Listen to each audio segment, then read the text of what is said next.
لیکن انہیں اندازہ نہیں تھا کہ ماموں فرقان کی حالت کہاں سے کہاں پہنچ گئی ہے۔ ایسی بری حالت ان کی ہو گئی تھی۔ انہوں نے کمرے میں داخل ہو کر رسمی طور پر 2-4 باتیں کی، پھر سب لوگوں کو کمرہ خالی کرنے کو کہا۔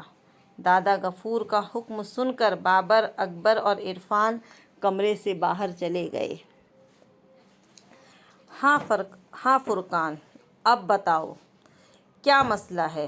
یہ سب کیسے ہوا؟ صبح تو تم بہت خوش تھے۔